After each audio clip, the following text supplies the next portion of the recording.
प्रिय भक्तजनों, आप सबका एक बार फिर से स्वागत है श्री गोरखनाथ चरित्र भाग 32 में। आज का विषय है गोरख गुरु ने अपने गुरु मच्छिंद्रनाथ का मृत शरीर 12 साल के लिए जंगल की गुफा में कैसे छुपाया और चरवाही ने गुरु मच्छिंद्रनाथ के मृत शरीर की गुफा का राज रानी रेवती को क्यों बताया और क्यों रानी रेवती ने गुरु मच्छिंद्रनाथ के मृत शरीर के टुकड़े टुकड़े करवाकर जंगल में फेंकवा दिया। तो संपूर्ण जानकारी के लिए कृपया वीडियो को अंतिम तक देखिएगा और जो नए दर्शक हमारे चैनल पर आए हैं कृपया चैनल को सब्सक्राइब कर लें ताकि आप सबको हमारे आने वाले वीडियो के नोटिफिकेशन मिल सकें। तो शुरू करते हैं आज का विषय। प्रिय भक्तजनों, बात उस समय की है जब गुरु गोरखनाथ ने प्रतिज्ञा ली कि मैं जलती अग्नि में अपने प्राण दे दूंगा यदि राजा त्रिविक्रम जीवित नहीं हुए। प्रिय भक्तजनों, गुरु गोरखनाथ को बचाने और उनकी प्रतिज्ञा को पूरा करने के लिए गुरु मच्छिंद्रनाथ ने मृत राजा त्रिविक्रम के शरीर में अपनी आत्मा का प्रवेश करवाया, जिससे कि मृत राजा त्रिविक्रम जीवित हो उठे। राजा त्रिविक्रम को जीवित देखकर रानी रेवती बहुत प्रसन्न हुई और पूरे प्रयागराज के नर नारियों में खुशी की लहर दौड़ गई जब उनको पता चला कि उनका भगवान स्वरूप राजा त्रिविक्रम मृत्यु के बाद पुनः जीवित हो गया है। प्रिय भक्तजनों, उधर जंगल में गुरु गोरखनाथ अपने शिष्यों ओगड़नाथ और चटपटनाथ के साथ गुरु मच्छिंद्रनाथ के मृत शरीर को रखने के लिए कोई उचित स्थान ढूंढने लगे ताकि उनके मृत शरीर को 12 साल तक कोई हानि ना पहुंचा सके। प्रिय भक्तजनों, जैसे ही गुरु गोरखनाथ अपने शिष्यों के साथ प्रयागराज के जंगलों के बीचों बीच पहुंचे तो उनको एक चरवाही अपनी भेड़ और बकरियों को चराती हुई दिखाई दी। गुरु गोरखनाथ ने अपने शिष्यों ओगड़नाथ और चटपटनाथ से कहा, शिष्यों देखो वो चरवाही इस घने जंगल में भेड़ बकरियों को चरा रही है। उसको इस जंगल के बारे में संपूर्ण जानकारी होगी, अतः गुरु मच्छिंद्रनाथ के मृत शरीर को छुपाने के लिए वो ही हमें उपयुक्त स्थान बता सकती है। प्रिय भक्तजनों, इस प्रकार गोरख गुरु ने शिष्य ओगड़नाथ को आदेश दिया, हे ओगड़नाथ तुम जाओ और उस चरवाही को हमारे पास बुला कर लाओ। प्रिय भक्तजनों, शिष्य ओगड़नाथ गोरख गुरु की आज्ञा मानकर चरवाही को गोरख गुरु के पास ले आया। चरवाही ने गुरु गोरखनाथ से पूछा, हे योगीराज आपने मुझे क्यों बुलाया है? इस पर गोरख गुरु बोले, हमें आपकी सहायता की आवश्यकता है देवी। इस पर चरवाही ने कहा, हे गुरु गोरखनाथ जी, मैं एक गरीब चरवाही आपकी क्या मदद कर सकती हूँ। प्रिय भक्तजनों, तभी गुरु गोरखनाथ चरवाही को गुरु मच्छिंद्रनाथ के मृत शरीर के पास ले गए और कहा, देवी ये हमारे गुरु महायोगी मच्छिंद्रनाथ जी का मृत शरीर है। हम 12 साल के लिए इस मृत शरीर को किसी ऐसे स्थान पर छुपाना चाहते हैं जहां इनका किसी को पता ना चले। हे देवी, आप इस जंगल से भली भांति परिचित हो, अतः हमारे गुरु महायोगी मच्छिंद्रनाथ के मृत शरीर को इस जंगल में छुपाने के लिए हमारा मार्गदर्शन करें। प्रिय भक्तजनों, इस पर चरवाही ने गोरख गुरु से पूछा, सभी तो मृत्यु के बाद मृत शरीर का विधि पूर्वक दाह संस्कार करते हैं, आप इस शरीर को छुपाना क्यों चाहते हैं? इस पर गोरख गुरु बोले, हे देवी यह एक राज है जो मैं आपको नहीं बता सकता। तब चरवाही बोली, मुझे तो कुछ गड़बड़ लगती है, जब तक आप मुझे पूरी बात नहीं बताओगे कि आप इस मृत शरीर को छुपाना क्यों चाहते हैं तब तक मैं आपको कोई भी स्थान नहीं बताऊंगी। प्रिय भक्तजनों, चरवाही की बात सुनकर गोरख गुरु ने सोचा कि इस चरवाही को पूरी बात बतानी ही पड़ेगी, अन्यथा बिना पूरी बात बताए यह हमें उचित स्थान नहीं बताने वाली। तब गोरख गुरु बोले, हे देवी आप किसी भी बात की शंका ना करें। आपको पता है कि प्रयागराज राजा त्रिविक्रम की मृत्यु हो गई थी और मृत्यु के कुछ समय बाद ही वो जीवित हो गए थे। प्रिय भक्तजनों, इस पर चरवाही हाँ में सिर हिलाकर बोली, हे योगीराज ये बात तो बिल्कुल सही है कि राजा त्रिविक्रम की मृत्यु के कुछ समय बाद वो जीवित हो गए थे, परंतु गुरु मच्छिंद्रनाथ के मृत शरीर का राजा त्रिविक्रम से क्या संबंध है?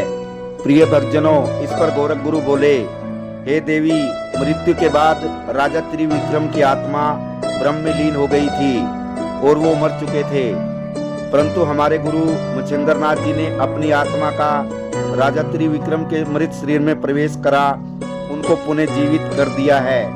अतः हे देवी, राजा त्रिविक्रम के शरीर में हमारे गुरु महायोगी मच्छिंद्रनाथ जी की आत्मा है और हमारे गुरु मच्छिंद्रनाथ जी के अनुसार उनकी ये आत्मा राजा त्रिविक्रम के शरीर में 12 साल के लिए रहेगी। अतः हे देवी, इसलिए तुम हमें इस जंगल में कोई ऐसा स्थान बताओ जहां हमारे गुरु का मृत शरीर 12 साल के लिए सुरक्षित रह सके और किसी को भी इसका पता न चले।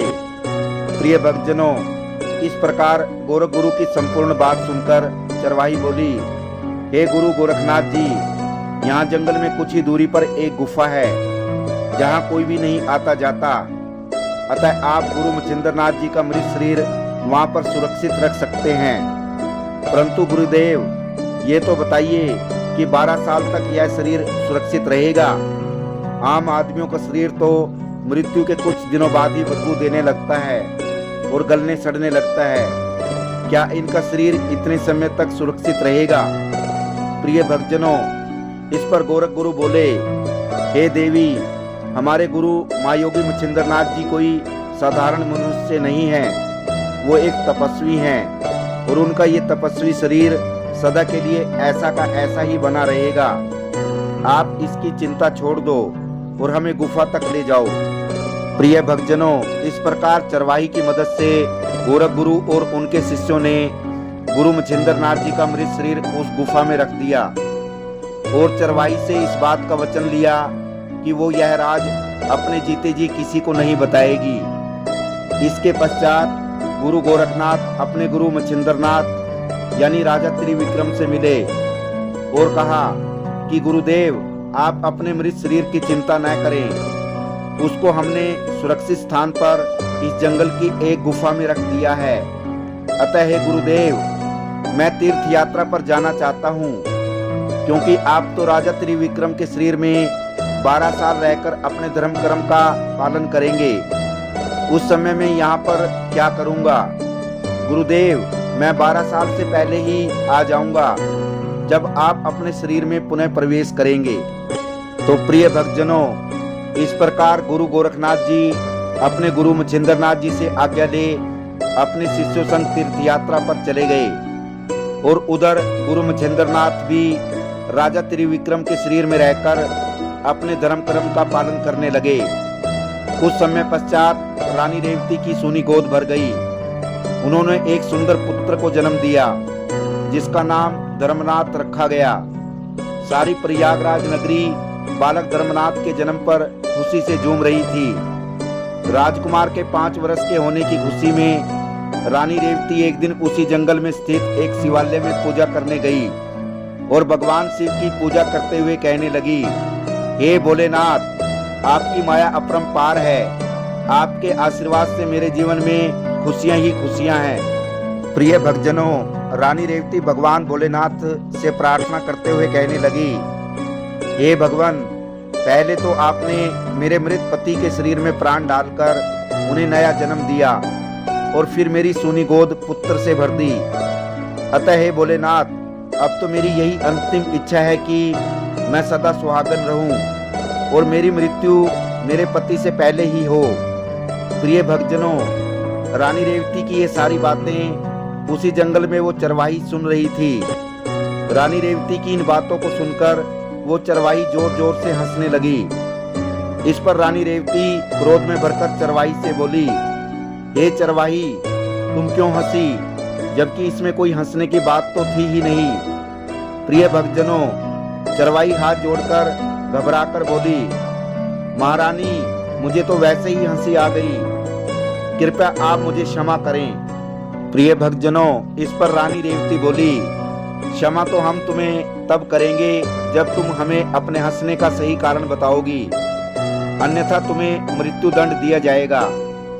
प्रिय भक्तजनों, मौत के डर से चरवाही ने पूरी की पूरी बात महारानी रेवती को कह सुनाई कि राजा त्रिविक्रम की मृत्यु के तुरंत बाद गुरु मच्छिंद्रनाथ ने अपनी आत्मा का राजा त्रिविक्रम के मृत शरीर में प्रवेश करवाया और गुरु मच्छिंद्रनाथ की यह आत्मा 12 साल तक राजा त्रिविक्रम के शरीर में रहेगी और गुरु मच्छिंद्रनाथ का मृत शरीर इसी जंगल की गुफा में रखा गया है। और कहा 12 साल बाद गुरु मच्छिंद्रनाथ की आत्मा निकलते ही राजा त्रिविक्रम की मृत्यु हो जाएगी और आप सदा सुहागन रहने की बात कर रही हो महारानी। इसी बात पर मुझे हंसी आ गई, कृपया मुझे क्षमा करें। प्रिय भक्तजनों, यह सब सुनकर रानी रेवती को बड़ा झटका लगा और वो सोचने लगी कि मेरा तो पतिव्रता धर्म ही समाप्त हो गया और मेरा ये पुत्र राजा त्रिविक्रम के रूप में गुरु मच्छिंद्रनाथ का है। प्रिय भक्तजनों, तब गुस्से में आग बबूला हो रानी रेवती ने चरवाही से कहा कि मुझे वो गुफा दिखाओ जहाँ गुरु मच्छिंद्रनाथ का मृत शरीर रखा हुआ है।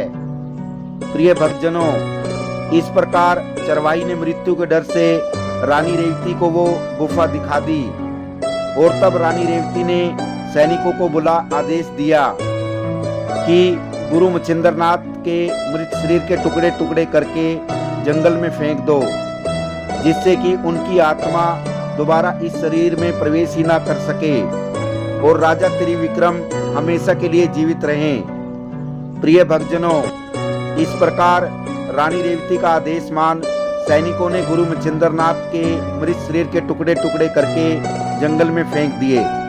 प्रिय भक्तजनों, ये था श्री गोरखनाथ चरित्र भाग 32।